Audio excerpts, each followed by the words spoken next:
السلام علیکم۔ ایک بادشاہ کا وزیر بہت ہی عقل مند اور حاضر جواب تھا۔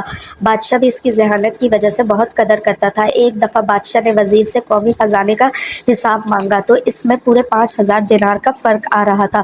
بادشاہ نے وزیر سے کہا کہ اتنی ساری رقم کہاں خرچ کی؟ وزیر نے بادشاہ سے کہا کہ آپ کے جلال کی قسم، میں نے اپنی ذات پر ایک دینار بھی نہیں کیا۔ اس دربار میں جو بھی مفلس خالی ہاتھ واپس جاتا تھا تو میں ان کے چپکے سے مدد کر دیتا تھا۔ بادشاہ نے جب یہ سنا تو غصے سے پاگل ہو گیا اور وزیر سے کہا کہ تمہاری جرات کیسے ہوئی میری اجازت کے بغیر میری رعایا میں خزانہ بانٹ دیا؟ میں تجھے سولی پر لٹکا دوں گا۔ بادشاہ نے اسے قید کر دیا، مگر رات کو سونے سے پہلے بادشاہ نے سوچا کہ وزیر کو قتل کر دینا غلط ہے، زیادہ سے زیادہ اسے وزارت سے خارج ہی کیا جا سکتا ہے۔ دوسرے دن بادشاہ نے وزیر سے کہا کہ میں تم سے 3 سوال کروں گا، اگر تم نے سوالات کا ٹھیک جواب دیا تو میں تجھے معاف کر دوں گا اور تم وزارت پر قائم رہو گے، لیکن اگر تم جواب دینے میں ناکام رہے تو وزارت سے خارج کر دوں گا۔ میرے سوالات تمہاری ذہانت کی آزمائش کے لیے ہوں گے۔ وزیر نے کہا کہ میں ہر قسم کی ذہنی آزمائش کے لیے تیار ہوں۔ بادشاہ نے کہا میرا پہلا سوال یہ ہے کہ ایک آدمی نے دیکھا کہ اس کی بیوی نہر میں نہا رہی ہے۔ آدمی نے اپنی بیوی سے کہا اگر تم اس پانی میں ٹھہری رہی تب بھی تجھے طلاق ہے، اور اگر تم اس نہر سے باہر نکلی تب بھی میں تجھے طلاق دے دوں گا، لیکن ان دونوں شرائط کے باوجود عورت کو طلاق نہیں ہوئی۔ کیا تم بتا سکتے ہو کہ ایسا کیسے ممکن ہوا؟ وزیر کچھ دیر خاموش رہا اور پھر بولا کہ پانی میں ٹھہر جانے کی صورت میں اسے اس لیے طلاق نہیں ہو سکتی کیونکہ نہر میں پانی ساکت حالت میں نہیں ہے اور وہ مسلسل بہہ رہا ہے، اور وہ پانی جو طلاق دینے کے وقت موجود تھا وہ آگے بہہ چکا تھا، اسی لیے پانی میں رہنے کے باوجود اسے طلاق نہیں ہوئی۔ اب عورت ساری زندگی تو پانی میں کھڑی نہیں رہ سکتی تھی، اسے باہر آنا ہی تھا، مگر اسے خدشہ تھا کہ باہر آنے پر اسے طلاق ہو جائے گی۔ نہر کے کنارے پر کھڑے عورت کے بھائی نے جب یہ دیکھا تو نہر میں چھلانگ لگا دی اور زبردستی اپنی بہن کو اٹھا کر نہر سے باہر لے آیا۔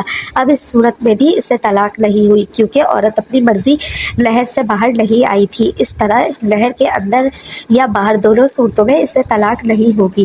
بادشاہ وزیر کے اس جواب سے کافی متاثر ہوا اور کہا کہ تم پہلے سوال کا جواب دینے میں کامیاب ہو گئے ہو۔ اب میرا دوسرا سوال یہ ہے کہ ایک 14 سالہ بچہ دوسرے بچے کے ساتھ کھیل رہا ہے، ان دونوں میں لڑائی ہو گئی تو پہلے بچے نے دوسرے بچے کو کنویں میں دھکا دیا۔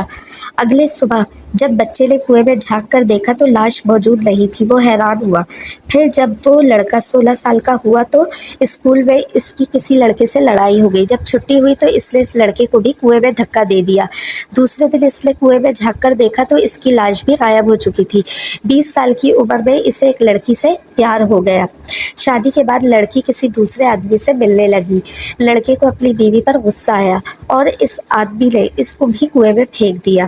دوسرے دن اس نے کنویں میں جا کر دیکھا تو اس کی بیوی کی لاش غائب ہو چکی تھی۔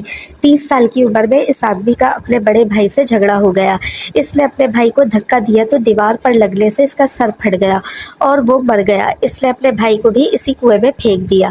اگلے دن کنویں سے اس کی لاش غائب نہیں ہوئی۔ کیا تم بتا سکتے ہو کہ لاش غائب کیوں نہیں ہوئی؟